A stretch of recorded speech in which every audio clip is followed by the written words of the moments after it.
We've grown up in the church and have always been somewhat involved in outreach. But how can we get involved in missions overseas? My name is Marianne. And I'm Lillian. We wanted to find out.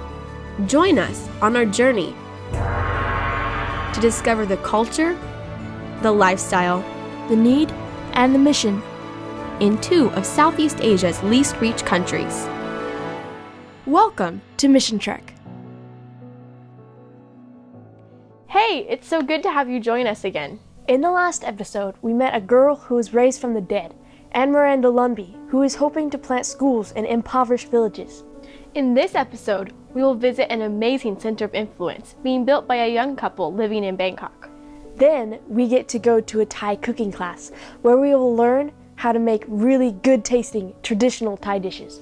But don't worry, it's all vegetarian. But before we learn how to cook Thai food, we visit Brian and Jessica Atwell, who are building the Center of Influence.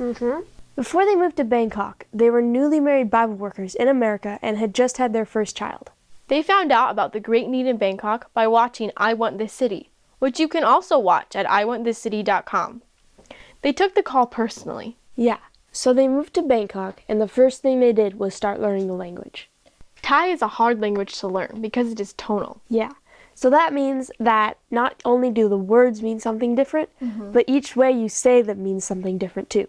Like my, and my all mean different things, but it's the same word.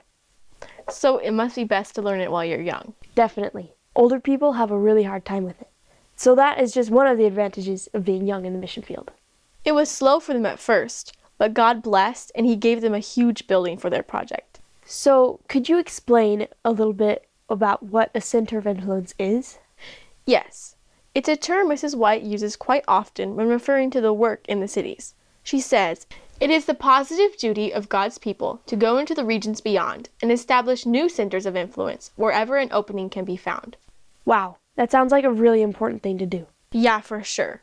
She talked a lot about missionary work to the people of the cities, but we have tended to ignore these instructions. Yeah. Thankfully, the Atwells did not ignore God's call for them, and after learning the language, have been led to this large building. One of the great things about this building is that it's just a few hundred feet from the main gate of a huge university with over 500,000 students. Wow. Can you imagine a school with over 500,000 students? No, that's bigger than many cities. Yeah. I'm excited to meet the Atwells and see their place. Me too. While we were there, they were in the early stages of building, so keep in mind that it's under construction.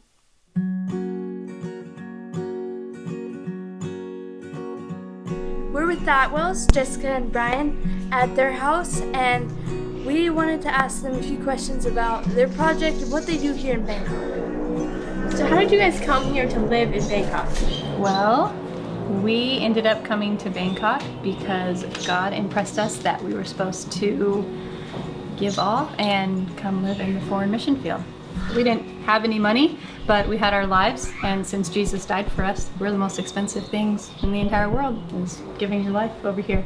Basically, we quit our jobs and sold everything that we had that was of any value and gave away the rest and moved over here. So you have 2 little kids, right?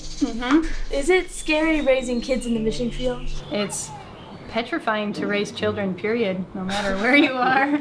But it's an adventure, and that's what I wanted for my kids. I didn't want just a regular old life. I wanted them to have a unique childhood. I think raising them where God wants us to be, I think, is the best place that we can be. So. Yeah, it's the safest place in the world, is wherever God wants you to be. What do you do here? We are in the midst of setting up a ministry here. That's just getting started. We did language study for a couple of years, and yeah, now on to the ministry.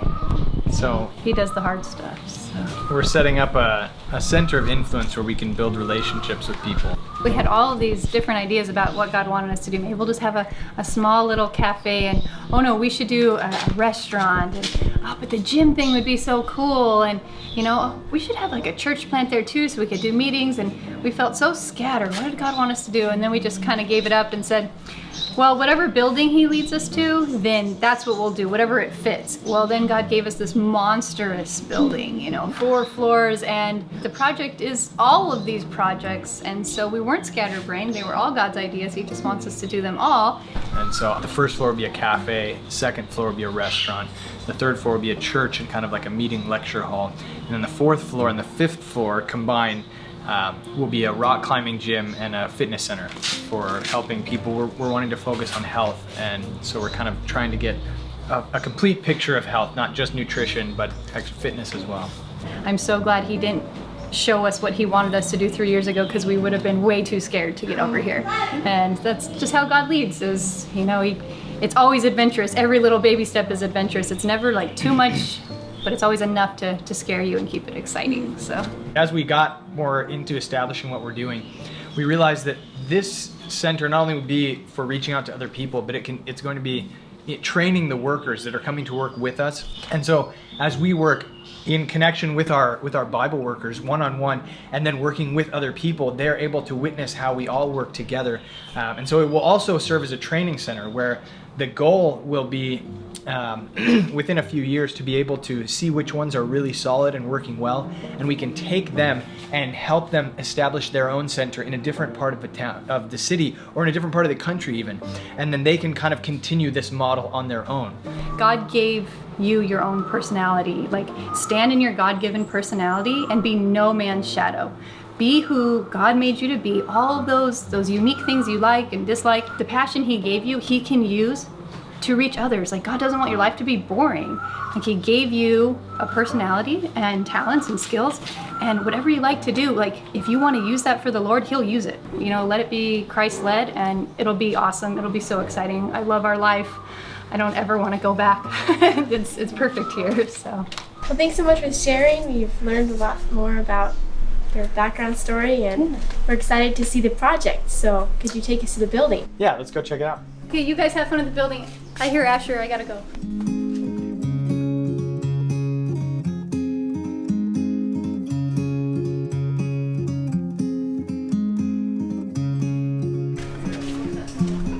And so they can sit up at the bar top. We'll have plugs here so they can plug in their laptop and they can kind of work on homework, order a smoothie. This would be the library for people to read Christian literature, as well as some stuff on learning English, because we can't legally teach more than 7 students at a time. And all of these students have to pass an English class in order to graduate. And so they want to learn English. And so a couple of Thai workers suggested, well, what if you had books where they could kind of read and study themselves, and then they can come out and talk to you to practice, but then that's not us teaching them, so we're not breaking the rules, but we're still technically kind of helping them with their English classes. If you want to go up to the second floor, so this floor, there'll be a wall coming out here, it goes to here, all the way across. It'll be a half wall, and the rest will be glass going up and around, and there'll be a sliding glass door there to go into the restaurant. Really big things here in the university age people. They suffer from depression, and that often leads to addiction, alcoholism. And so we want to hold some ongoing meetings and classes about that. So this room here will be the meeting room where we'll hold those, but as well as different health topics. We're wanting to give them practical help on how they can change their health so that they can have more energy, they can be happier, they can be healthier. But then that's also an opportunity for us to build a relationship in that, because when you help someone with something that they're struggling with, they kind of build a connection with you, so we can bridge that opportunity to build a relationship with us, to build a relationship with God. The last floor is kind of the fun floor. So this is where we're going to have the climbing wall and the fitness center. The Thai people aren't super excited about exercising. I mean, it's hot, so it's not really all that fun. But we found that rock climbing was something that they're good at, but they don't see it as exercise really. They see it as just like an activity to do. But it is a full body exercise as well as the mind. It helps stimulate the mind, and so it helps with depression and some of these other things that we're trying to help people with as well.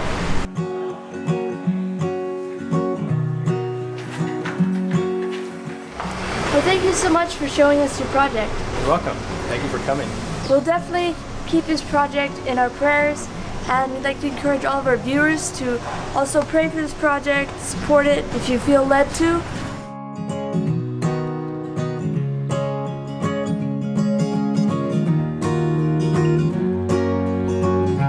After showing us the Center of Influence building, Mr. Atwell asked if we wanted to do some climbing on a nearby wall. We were excited to give it a try.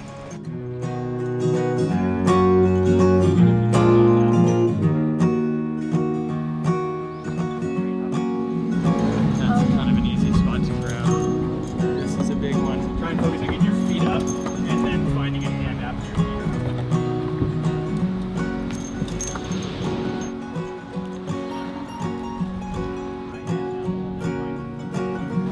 There you go.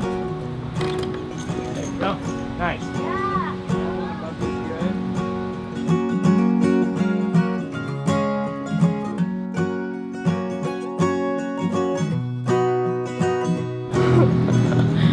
How do you feel about that?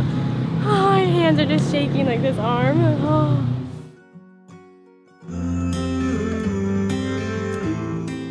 God has been doing amazing things since we visited the Atwells, and we want to share with you some more recent stories about how God has worked and provided for their center of influence. The renovation process has been going on now for almost 15 months, I think. We got an original estimate of 4 months to fully renovate everything and have it finished. And you know, throughout this process, there was a lot of things that were on the original invoice from the builder. And I looked at it and I was trying to save money, and so I started cutting things out. And I said, well, I know how to do this, I can do that, I can do this, I can do that. For the most part, I was by myself for a lot of it, and so I would just listen to sermons on my headphones. And so that day specifically, I went home and I was talking to Jessica, and I was kind of ranting about how I was so, you know, frustrated with, you know, there's all these things I don't know how to do, and there's things I do know how to do, and I go to do those, and those still don't even work out. And I said, you know what, I've listened to so many passages and so many things today that God will bless in city work if we trust Him and we move forward in faith. And I said, I'm just going to hire some people to do this work. I said, even though I know how to do it, I said, I need to be focusing on the ministry side of things and not just saving a couple $100s. And I opened my phone and I was checking my emails, and there was an email from someone. And they said, hey, we just wanted you to know that we're praying for you, and also to let you know that we just sent you a donation for $10,000, you know, to help with the renovation work. And I literally just went around the corner and I fell down on the ground. I was crying, I was praying, and it was just like, I was confessing how negative I'd been, how selfish I had been in trying to take what I could take from it. And there have been countless times where God has done things like that throughout the last year, where it's just, He's trying to remind me that this isn't your project, this is my project. And if you'll just let go of it, I can do stuff. When we got into climbing and we felt impressed that we could use that as as an avenue to bridge relationships to Christ, that was kind of the exciting main focus that we were trying to emphasize. I contacted the local company that would come out and build a wall for us, and they wanted like $97,000 US. And so at first we said, you know, well, God can provide if that's what He wants us to do. And so we were kind of telling people in our newsletter that this is how much money we needed to be able to have this happen. And we didn't get a single donation towards it. So we just let it go. I just said, you know what, if God wants us to have a climbing wall, we'll have a climbing wall at some point. When we were in the States, actually, we tried to meet with a few different people to see if they could come and help establish the wall and then stay on and like work it. There was one young guy that we met with who seemed really promising, and so we met with him, and at the end he's like, well, I can't, you know, I have a job and I just started a new profession. And so I kind of went away from that meeting feeling a little bit, you know, discouraged. Well, he contacted us 3 months later, and he said, hey, I have a friend that might be interested in helping out with the climbing stuff that you have going on. Basically, he connected me with this guy who said every year I try and arrange a mission trip where we go out and we do some kind of a building project. And he said, my friend told me that you're trying to build a climbing wall. And he said, we're all climbers, and you know, like that would be something really awesome. You know, he had given me a budget. He said it'd probably be around $30,000 to $35,000, including everything. I asked him, how sure are you that you're thinking you'll be coming? And he said, well, I'll tell you what, if you're officially inviting us, we will come. And so I told him, well, I'll tell you, I'm officially inviting you, but I have no money.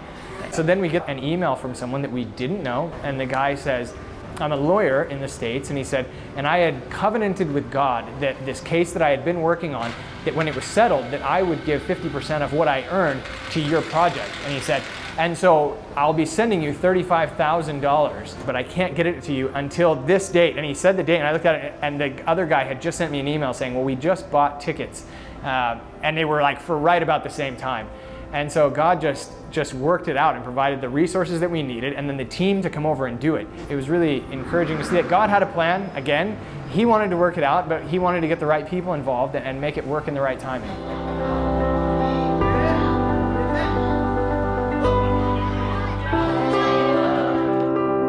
So we're trying to figure out how everything was going to get tied together. And I was messaging my friend Calvin in the States, and he said, well, have you heard what we're doing, the ministry that we have going on? And I said, no, and he sent me a link to it, and he said, it's called F5 Challenge.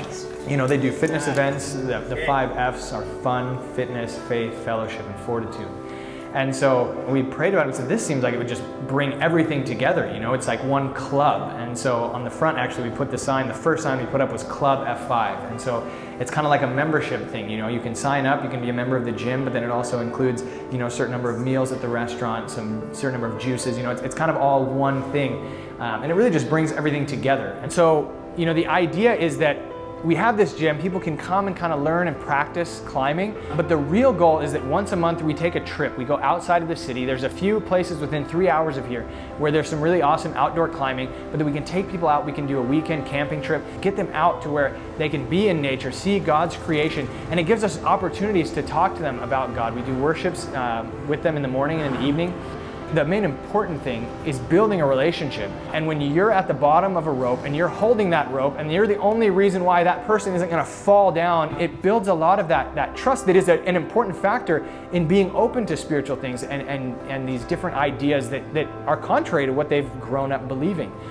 Recently, we've been working really hard preparing for a grand opening event. We had a bouldering competition, and it was kind of a sneak peek for all of the climbers in this area. And what was really amazing is we had over 200 people show up, and it was a huge success. And we are so thankful God pulled it off. So the plan from here is to open the cafe. From there, we're then doing recipe development and trying to work on getting all of our equipment set up for the pizzeria that will be on the floor above that, and getting our staff trained, and then finding the other staff that we need in order to do that.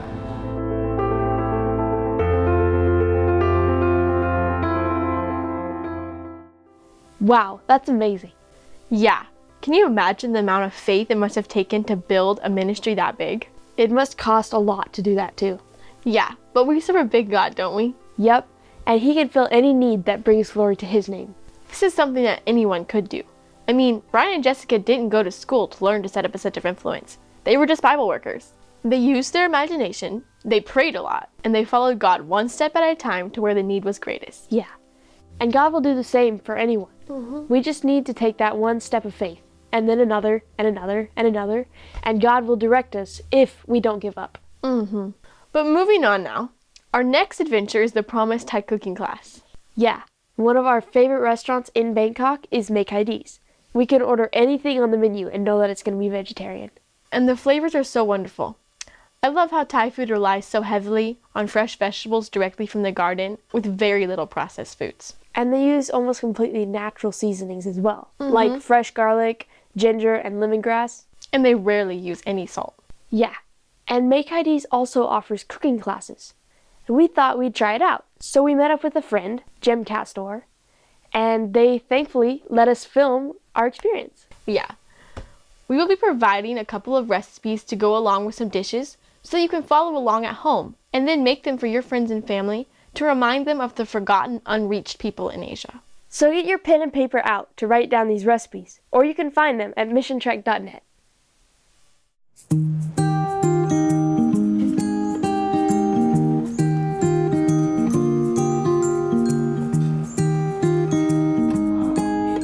We're here at Make IDs, and that is like a cooking class place, Thai cooking class place.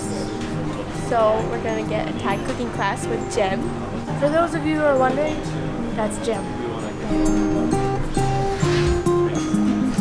Okay, here's what we're making. It says right here, it says chili paste, tom yum soup, pad thai, and green or masman curry, and it ends with us getting to eat sticky rice and mango, so the whole thing is worth it just for that.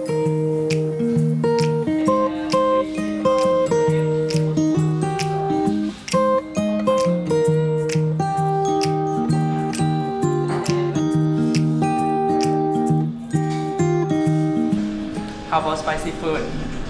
I like it a little bit. You like a little A bit? little bit. More than her. Oh, okay. And for you, how about spicy? I'll die. Yeah, okay. Thai food very spicy. Okay, very spicy because like no spicy, no yummy. Sometimes you eating spicy and runny nose, after cry. No worry. Happy eating, happy cry, happy holiday. Okay. First time Thai cooking? Yep. Yeah. So we learn how to make tom yum chili paste. Now you can write down new one. Write it down new one. Okay. Oh, today we add a little bit. Oh no. Just 3 tablespoons. Oh. 3 tablespoons. Okay. This a little bit, a little bit. This one we just a little bit for you. Yes. Actually, we add a lot. When you mix it all, then it's gonna be mixed into all the soup. So it's not gonna be super Oh, 3 concentrated. okay, 3 tablespoons of Dry chili. dry chili. And then, you know what? What's that? Blender. Blender. Okay. Yeah, blender. That's it. And washing your hand. Cleaning complete over there. I think it's gonna be fun. I'm not so excited with the spicy part. You're in Asia, get over it. I'm not Asian. Yes, you are. Okay, so now we start making tom yum chili paste. 10 tablespoon oil. Okay. Did I least? Yes. Big one. 3, 4, 5, 7, 6, 1, 3, 2, 5. For 1 tablespoon, 1 small Asian hand. Okay. Okay, like this. That's American hand. Yes. yes. Okay. We need bigger hands. Yeah, it's possible. Try again. If you do more quickly, Oh, see. more Oh, dark color. let me try it. If you do like this. Oh. This makes me hungry. It's so good. It's nice. Now we're making peanut sauce, recipe number 6.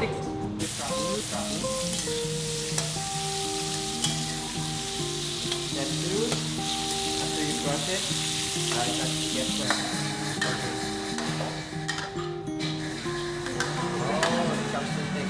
Oh, see. Nice. Good job, peanut sauce. Oh, okay. That's really good. What is this? Kalanga. Kalanga? It's similar to ginger, I think. Yeah. It smells so good. It reminds me of something back here. It's like an essential oil. Yeah, This is the ginger, right? And this one ginger. Which one? This one you can cut the small one and then you can This is not a ginger. This is a ginger. ginger, the big ginger. Okay. Master chef now have recipe for the cooking. Okay, you can cook. I read recipe for you. Okay. Are you ready now for tom yum soup? Yes.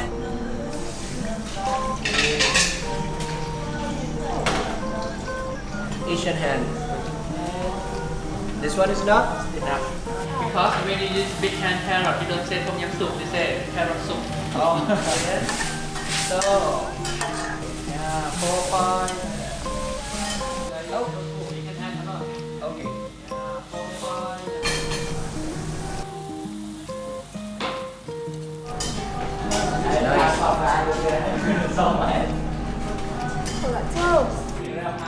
it's really good.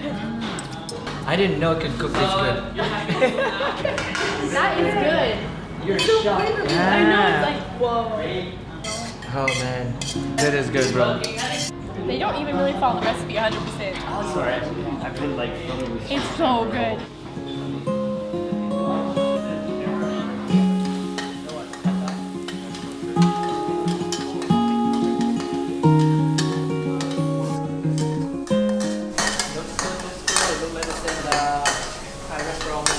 Yeah.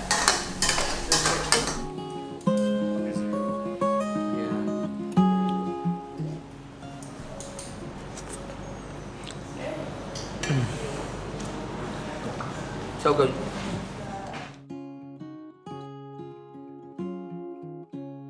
Are we gonna make? Pad Thai. We're gonna make Pad Thai.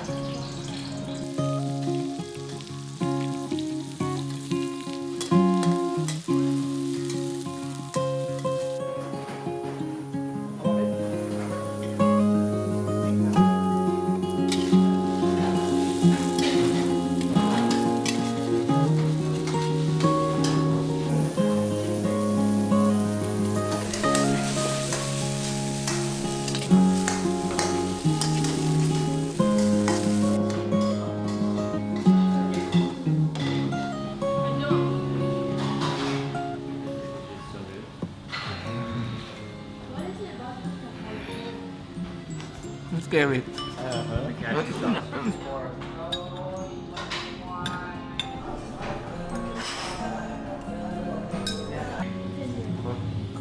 it work? Can you hear me? I